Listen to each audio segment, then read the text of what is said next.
Саламатсызбы? Биздин каналга катталып, акыркы жаңылыктардан кабардар болуңуздар. Оппозициянын аргасы кетти. Азыркы бийликти көрө албай, андан кутула албай жаткандардын аргасы кетти чын эле. Илгерки өздөрү үчүн май, көл, сүт, көл заманды эмне кааласа ошону жасаган, кааласа уурдаган, кааласа тоногон, кааласа алдаган, кааласа жалмалаган заманды сагынып куса болуп жатканы түшүнүктүү да. Уурлардын алды камалып, кусуп чыгышты, арты эми суралып жатат. Чынында коррупцияга каршы күрөш ал 2 саатта чампалап бүтүрө салчу иш эмес. Анын тамыры тереңдеп, кенен жайылып кеткен. Кесе чаап салыш үчүн дала эмгек керек тура. Айтайын деген сөз жактырбагандар бийликтин эмнесин сындашты да билбей баштары айланды. Ошондуктан да президент Дүйшөмбү шаарына барып, башка президенттер менен баарлашып турган кезиндеги видеону кыркып, бир 4-5 секундага жалгыз калган жерин чыгарып, мынакей Садыр Жапаров жалгыз калды деп мазактаганга аракет кылышты. Дагы жакшы түшүнгөн, билген жарандар иштин жөн жайын так аныктап, элге чындыкты жарыялап салышты. Тиги элди алдап, бузукулук кылгандар ит болуп кала беришти. Анан да Садыр Жапаров Дүйшөмбүгө эл аралык маанилүү иш-чараларга катышканы барса, аны да жумурткадан кыр издеп таппай жаткандар элге башкача түшүндүрүүгө аракет кылышты. Мынакей президентиңер Эмомали Рахмонго баратат деп, эми барып чек араны жерди сатат деп. Бирок бул жолу да бузукулардын жолу болбоду. Чындыкты тасырайта көргөзгөн ак ниет жарандар президентти ал жакка барышын элге сонун эле түшүндүрүп беришти. Ал жакта бир канча мамлекеттер арасында түзүлгөн жамааттык коопсуздук уюму, Шанхай кызматташтык уюмунун жыйындарына барганын, бул эл аралык мааниси зор иш-чара экенин, Эмомалинин шернеси эместигин айтып беришти. Бул жыйындарда президент Садыр Жапаров өзүн такшалып калган президент катары көргөзүп, чек ара маселелерин чечүү боюнча эгемен мамлекеттин көз карашын билдирген сөз сүйлөдү. Албетте, ал сөз айрым кызыкчылыгы бар мамлекеттерге жаккан жок. Бирок президент өз мамлекетинин гана кызыкчылыгын көздөй турганын көргөздү. Айрым ичине таруу батпаган сынчылар Кыргызстан эл аралык мамилелерде жалгыз калды, нөл болду деп кыйкырышты. Жок, андай эмес экен. Кыргызстан эл аралык майданда арыштуу эле баратат. Эл аралык иш-чараларда дайыма жакшы катышууда. Спорт жаатында ийгиликтер болууда. Соода-саттык жана экономикалык байланыштарды жакшыртуу боюнча иштер жакшы жүрүп жатат. Кытай өлкөсү социалдык экономикалык жактан колдоо үчүн $100 миллион бермек болсо, Индия ири суммадагы кайтарымсыз каражат бермек болууда. Бул ортодогу ишеним, кызматташтык эмне. Андан башка да көптөгөн саамалыктар бар. Иши кылса оппозициялык маанайдагы эскини эңсеген, каалагандай уурдаганга шарт түзгөн заманга куса болгондор бийликтин жакшы ишин көрө албай, бир болбогон эле майдан нерселерди төөдөй көрсөтүп каралоо менен алек. Бактыга жараша алардын калпы, кара өзгөйлүгү дароо билинип, алардын максаты ташка ап жатат. Алдыда шайлоо турат, элдин көңүлүн кантип өзүнө тартуу, кантип көрүүнү, кантип элге жагын ойлогон эски куу саясатчылардын аргасы кетти. Айласыздан калпты чындай көрсөтүп, бийликти кантип да болсо каралап алгысы келишүүдө. Бул арга кеткендик да. Бийлик темирдей тартип орнотуп, ууруларды куугунтуктап, бузукуларды тузакка түшүрүп, карапайым элди көп жылдан бери көксөгөн тилегин ишке ашыруу менен алек. Албетте, бул жеңил нерсе эмес, бир күндүк да нерсе эмес. Бирок бийлик көздөгөнүн кое бербей, изден тайбай бара жатат. Саясий ботко. Мамлекеттик кызматкер шайлоого кийлигишсе, ага катаал чара көрүлөт. Садыр Жапаров. Президент Садыр Жапаров 26 сентябрда Ош облусунун Чоң Алай районундагы Кичи жана Улуу Памирдеги этникалык кыргыздар үчүн жаңы шаарчанын курулушуна капсула салды. Анын жүрүшүндө Садыр Жапаров алдыдагы парламенттик шайлоого байланыштуу суроолорго жооп берип жатып, ар бир мамлекеттик органдын алдында шайлоо жарыянын таза жана ачык өтүүсүн камсыздоого катуу талаптар коюлаарын белгиледи. Парламенттин жаңы чакырылышына эл кимди шайласа, дал ошолор келиши үчүн бардык шарттар түзүлдү. Жогорку кеңештин жаңы чакырылышы 90 депутаттан турат. 54 депутат партиялык тизме аркылуу, 36сы бир мандаттуу округтан шайланат. Шайлоодо шайлоочулар партия үчүн эле эмес, андагы өзүнчө бир талапкерге да добуш берген система киргизилди. Эгер кайсы бир мамлекеттик кызматкер шайлоо жарыянына кийлигише турган болсо, ага карата токтоосуз түрдө катаал чаралар көрүлөт, деди президент Садыр Жапаров. Булак Баракелде Чекиторг. Марсалиев. Садыр Жапаров менен Камчыбек Ташиевди чабыштырууга кызыктар күчтөр бар. Саясий серепчи Марсариев өлкөдөгү мурдагы жана азыркы бийлик өкүлдөрүнүн камалуусу, башаламандык уюштуруу аракеттери боюнча суроолорубузга жооп берди.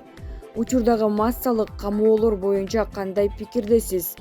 Азыр орун алып жаткан камоолор кокустан болгон жок да. Себеби шайлоонун алдында же шайлоодон кийин Кыргызстанда дестабилизация уюштуруу варианттар болгон. Иштеп жаткан бийлик кырдаалды примитивдүү түрдө алдын алуу аракетин жасап жатат. Анткени экс-президент Алмазбек Атамбаевдин туулган күнүндө митинг болоору айтылган. Ушундан улам өлкөдө башаламандык уюштурууга кызыктар күчтөр бар деп айтууга толук негиз бар. Коррупциялык иштер боюнча көптөгөн бийлик өкүлдөрү шектелип кармалып жатат. Дагы кармалгандар болушу ыктымал. Ошондуктан аларда ресурс бар, бирок келечекке болгон ишеним жок. Сырттан дагы кызыктар тарап болушу мүмкүн, бирок азырынча сырткы күчтөрдөн ким буга ынтызар болуп жатканы белгисиз. Андыктан тергөө органдары катуу иш алып барышы керек, себеби азыркы камоолор негизсиз орун алып жатса, бул азыркы бийлик үчүн абдан жаман бүтөт. Алар кыска убакытта бийлигин жоготуп алышы дагы мүмкүн. Андыктан камалгандар боюнча факт бар деп ойлойм. Бирок кайсы бир ишке тиешелүү катары шектелген фигуралар боюнча башка кеп. Маселен, Курсан Асанов жана башка камалгандар кандайдыр бир башаламандык уюштурууну пландаганынан шегим бар. Демек, айрым бийлик өкүлдөрүн мурда чоң кызматта иштегендерди камоо бул эскертүү. Ооба, балким камоолор дестабилизацияны үзгүлтүүгө учуратты. Менимче азыр эл массалык түрдө көтөрүлбөйт, бирок Крим чөйрөдөгүлөрдүн тарапташтары, жердештери чогултуп митинг уюштуруу аракети болсо керек. Ресурстары жетишсиз сыпатталганы менен негизинен 10 миңге чукул адам чыкса деле бул өтө коркунучтуу. Себеби Садыр Жапаровдон азырынча элдин үмүтү өчү элек. Албетте, Жапаровду иш жүзүндө Ташиев менен чабыштыруу аракеттери ачык эле көрүнүп турат. Себеби алар үчүн экөөнүн ортосундагы ажырым маанилүү. Ортолорунда пикир келишпестиги орун алса, түндүк-түштүк тарапташтары болуп эки жаатташып калышат. Ушул жагын чыңалтууга кызыккан күчтөр бар. Ал эми маданият өкүлдөрүнүн билдирүүсү сабатсыз күлкүнү келтирген окуя болду. Ички күчтөр башаламандык кылууга кызыктар деп жатпайсызбы? Негизи ар бир саясий туруксуздук мамлекетке экономикалык жактан зыян алып келээрин эске алганда, аларды мамлекеттин эртеңи кызыктырбайбы? Ооба, аларга баары бир. Себеби бул жерде кумтөрдүн иши турат. Көптөгөн коррупцияга аралашкан чиновниктер бийликти жоготуп бараткандарын сезип жатышат. Тактап айтканда, элитанын алмашуусу орун алууда. Алардын жарымысы элдин басымынан жок болуп баратат. Акыркы революциянын себеби ушул болгонда. Ошондуктан алар баардык нерсеге даяр.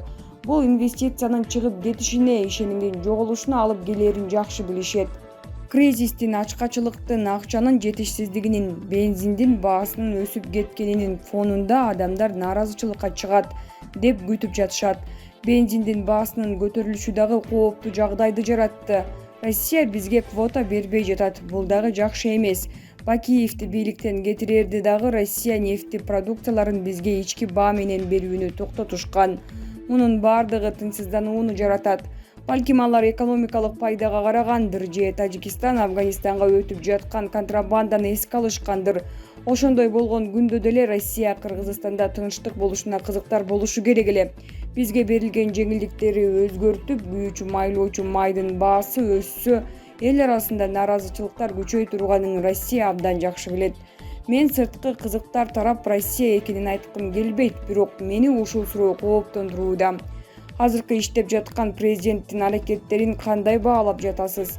Президенттикке элита чөйрөсүндө колдоо болбой жатат. Себеби биздин саясий элитанын басымдуу бөлүгү коррупциялык системаларга аралашкандар. Жапаровда азырынча элдин колдоосу эле бар. Көпчүлүк анын убадаларын күтүп, кыйынчылыктарга чыдап келатат. Ташиев менен Жапаровдун ортосунда ажырым жок деп ойлойсузбу? Менимче кандайдыр бир тирешүүлөр айланасында орун алууда. Бул сөзсүз боло турган нерсеби? Анткени буга кызыктар күчтөр бар. Эгерде Жапаров менен Ташиевдин мамилеси бузулса, экөө тең саясий өңүттө зыянга учурай турганын алар жакшы түшүнүшөт.